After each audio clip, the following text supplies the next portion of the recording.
All right, what's going on, guys? Trev back again, here to bring you another video. This one's going to be doing our first Walking Dead video for 2023. Happy New Year to everyone. In this one, we're going to go over the expected release date for the Walking Dead Rick and Michonne spin-off series.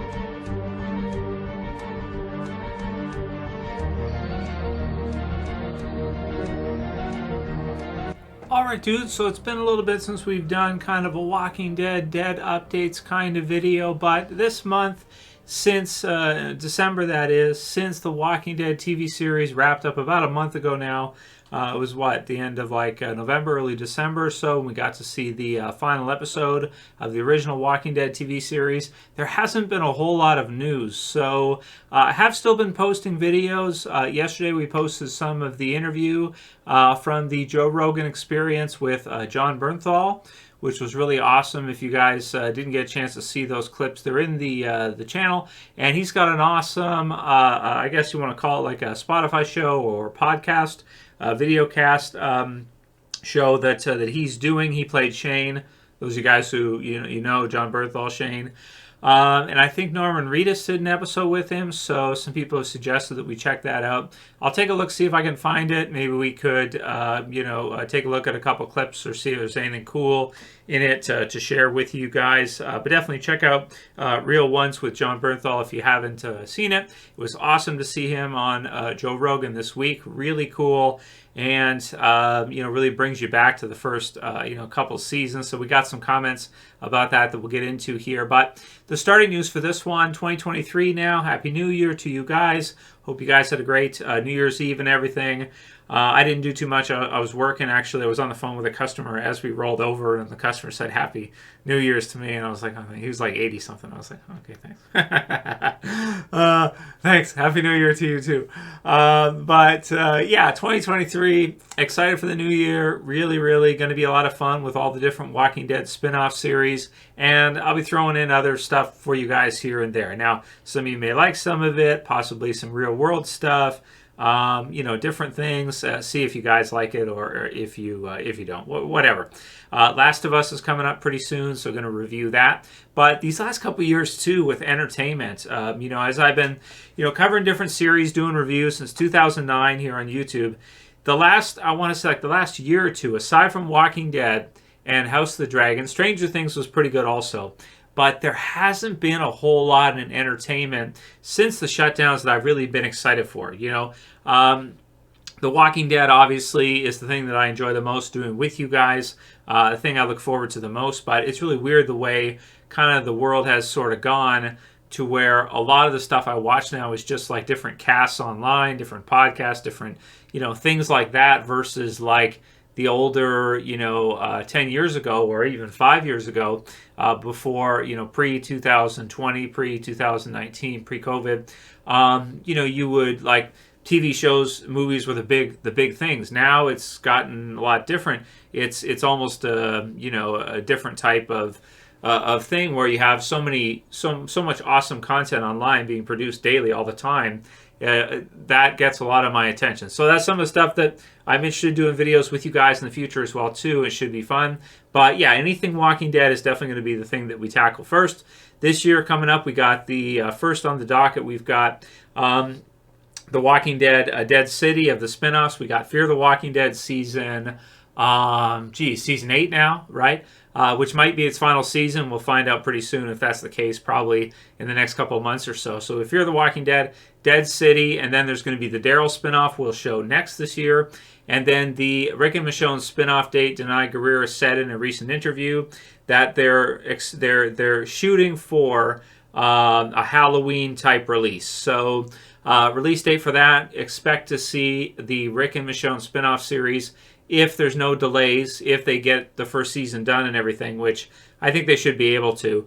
They've had it, on the cards for a long time. It shouldn't be that hard for them to get it done, but most likely expecting to see that a Halloween type of release time or sometime in October. You guys know each year for Walking Dead we kind of get to see a new season at that time. The only thing that's really different about this year with switching to the spinoffs is that we don't get to see like a second half of a season, where usually we have like season 11 part 3 or part C there in the fall, and then we usually see something in the winter. But we'll have The Last of Us to go ahead and check out and see if it turns out to be any good. It looks good, so we'll see if it turns out to be as good as we would expect. So definitely we'll cover that. But yeah, Walking Dead. Most excited for this year, 2023, as far as entertainment goes. The Walking Dead spinoff series for me. I don't know if House of the Dragon is going to be finished yet this year. I think that might be a 2024 release for season 2. And that's the other big series I really look forward to. That's about it, man. I mean, I check out other things, but those are really the only ones I'm really, looking forward to seeing, pretty much every episode for. So schedule shooting for Halloween 2023, Rick and Michonne spinoff series, so that's that one. Now, Frank Spencer had said from the John Bernthal, Joe Rogan Experience, interview, he said, so basically John Bernthal is Shane. And that's the vibe I got too, right? Frank is like, yeah, he pretty much is Shane. Like that's basically who he is. Like their personalities are like the same almost, maybe he doesn't see it that way, but after watching the interview with Joe Rogan and everything, and having him tell the story, if you didn't see the clips I posted, and if you didn't see the full episode, 1916, is that the number? Joe Rogan podcast, you can look on Spotify, you can watch it for free, really sweet. He got in a street fight before Walking Dead. I think he said a year before Walking Dead. He was walking his dog, and there was some hooligans getting rough with some older people and stuff, and causing some mischief. His dog somehow got into it with one of them, and the guy and then he got the dog away, and the guy kind of followed him, and he punched the guy, and the guy fell down and hit his head. And was concussed and wasn't waking up. So he got arrested, all this stuff, and finally said a prayer, and the guy woke up, so he was able to, so he was all right. And then I think he said a year later he started for Walking Dead. It was also cool to hear him describe that, like in the early days of Walking Dead, it was just like, he had no idea, they had no idea it was going to be like a hit. It was going to be really popular. It sounds like from his description that maybe they had this understanding that they were really going to give it everything they had, but that their expectations for the series weren't like, they were thinking, okay, zombie show, 6 episodes, AMC, we'll try it, whatever, we'll see. But yeah, there's no way they could have known how big the series would grow to become. And then, him also as Punisher after was another great role, and he's been in a lot of awesome movies since then. But there's also a lot of similarities between him and like between Shane and Negan. I think the two of them have a lot of similarities between the two. Sometimes they remind me of each other, and even John Bernthal and JDM sometimes I confuse, because the two are very, very similar, right? So even hair color and everything. Very similar. So it was a cool interview. Check it out if you haven't seen it. Joe Rogan, you guys know, also enjoy. Joe Rogan Experience, one of my favorite podcasts online. Lots of fun. Bronco Coxwell said, "Yo Trev, why does Kirkman love money so much?" About the lawsuit with Robert Kirkman. Actually, for Bronco, I never got the sense that Kirkman was like a money guy, or he did things for money. I mean, even with the comics and everything, the way they ended it off and everything, I really don't think that that's his MO. But I think that what happened is that when they started The Walking Dead, he had a certain understanding of the structure, and it ended up being a bit of sleight of hand with respect to how they kind of set it up. He thought he was getting a percentage. He got a percentage of an imputed fee. So there was a bit of sleight of hand involved in that. So the lawsuits continue with Walking Dead. It's unfortunate to see, but ultimately, if the people, when they originally agreed upon what they were going to get, and they didn't get what they thought they were going to, then you can understand why they would sue, and why he's distanced himself from The Walking Dead. He wasn't even there for the finish off Talking Dead and stuff. So that's sad to see, but you understand, man, how many of us, throughout our lives, get scammed one time or another. Sometimes it could be buying a product, or it could be doing something, and you have faith in a person, you trust a person, and they screw you over, they scam you, right? It sucks, man.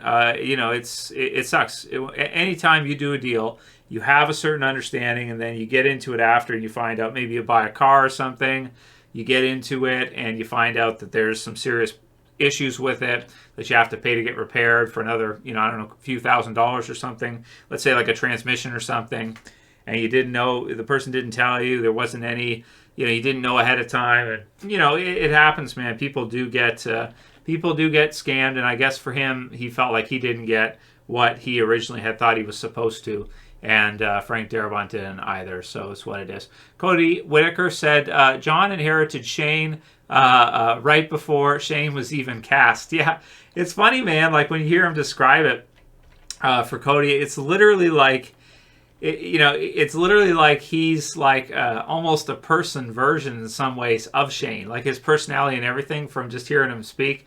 I'm sure he's probably more dialed down than Shane was in The Walking Dead, right? That's probably like I feel like with a lot of characters, and you get this with wrestlers as well too, they kind of a lot of times play themselves, but they just increase the temperature of who they are, right? So they just increase their emotions. They overextend a bit of their regular personality. They just blow it up a little bit, right? So like Punisher, Shane, it's like he's awesome though. He's definitely one of my favorite actors as well, for sure. Snake Pilsken said that John Bernthal's personality or personal story arc is very Negan-esque. So that's where I got the thing between, I confuse them all the time too. Shane, Negan, they're very similar a lot of ways. Kid Laroi says, oh boy, Joe's one of those types of people that quit watching The Walking Dead or quit watching and always talks about how good the early seasons were. I've watched since season 1 first aired, and I've always felt season 1 was one of the weakest of them all. That's just people's blind nostalgia goggles. I feel the same way, Kid Laroi. I mean, they did even bigger and crazier stuff in the later seasons. Look at the last 8 episodes compared to like season 1. I mean, you got giant explosions and all this stuff. Season 1's pretty good too, but it's very small scale compared to what they do later on. Look at the Whisperer story arc, man. It's a big, the biggest thing is we only have so many hours a day for each of us that's available. It's a big commitment to ask people to stay with something for 12 years or whatever, and at 16 episodes a year. It's just a lot, It's like if people say Stranger Things season 1 is the best season or something. It's like that's the beginning. It's awesome and everything, but everything gets old. I think he said that he thought it was like murder porn, something like that. I'm thinking like he's probably referring to maybe like season 7 premiere, something like that. And I just think that it's that type of series where that's to be honest to the world that the characters exist in. That's the brutality that would exist in that world if you're going to do it, legit as close as you can. That would happen. And it can't always be about the zombies all the time. At some point, it does have to, evolve into larger and bigger groups, how those groups interact with each other, and whether or not some groups may declare war on others or may try to rob others. And I mean, all this stuff just normally would happen. There'd be some good guys too, but a lot of people would go bad pretty quickly. When society kind of crumbles, would go pretty fast, I think, and you would see stuff like that start to become kind of normalized, I think, pretty quickly. Yeah. So, but it's cool, man. I didn't even know that he was into Walking Dead at all, or he had seen even like a couple seasons or something. That's awesome to hear that he did, and I appreciate that he takes an interest in Walking Dead and everything. That's really, really awesome. So very cool. But yeah, it's a big task to ask people to watch 12 years worth of a series. It would take a lot of hours to watch it all straight, but you just skip around a bit. There's some incredible episodes, really fun. So November Victor says, I would love to see how The Walking Dead would have played out under Frank Darabont. So November Victor said that it would have been really good in terms of quality, but they might not have continued it as long. They might have ended it like when they got to Alexandria or something. So I'm actually glad that he ended up leaving and that Scott Gimple and the others took over, because I don't think it would have lasted as long if Frank Darabont was there. Maybe it would have been better quality, but it would have been shorter run, less seasons. So I like the way that AMC did it. 12 years was amazing for sure. Weapon X100, Shane and Rick rivalry was the best part of The Walking Dead. It's really awesome, dude. And I forgot, too, how awesome Jon Bernthal is at portraying intensity, right? There's a few actors that can really portray intensity, and he is definitely one that can do that. Some of the others, like maybe Christian Bale is good at that as well, like when he plays Batman, if he does like Batman Begins or Dark Knight and stuff. There's a few that are really good at intensity, and I think Jon Bernthal is really awesome at that with Punisher, Shane, and a lot of the other roles he's been in. Really cool for sure. But it was one of the best parts. Yeah, I mean it was really awesome in terms of characters. That is not in terms of like spectacle, I don't think, but in terms of characters, yeah, it was really good. And Micah Heard, our last one, says, Trev, we need a Governor versus Negan matchup. Have the same amount of saviors and same amount of Woodburyians with Negan facing off. Who would win? That's a good question. The Governor's really awesome. Same amount, same firepower. I don't know. I just I gotta go with Negan, man. I mean, Governor's awesome for sure, and he was great to see what we got to see with him. But yeah, I'll go with Negan because again, as it goes, the threats should get bigger and badder and everything. If you even out the numbers, maybe the Governor could win, but he didn't do well. If you look at like season 3 finale and stuff with the Woodbury people, they weren't soldiers. He ends up team killing them and shooting a bunch of them. So he's awesome himself, but the Woodbury people, I think, would have been defeated by the same amount of saviors. I think so. Simon and the others would have beaten them, I think. That's it for this video for today, guys. Happy New Year to you guys. Check out those videos if you didn't get to see them, and look forward to some awesome Walking Dead this year, particularly with the Rick and Michonne series in the fall. So for this one, see you guys again soon for another. There's Trav saying peace later, guys. See you soon.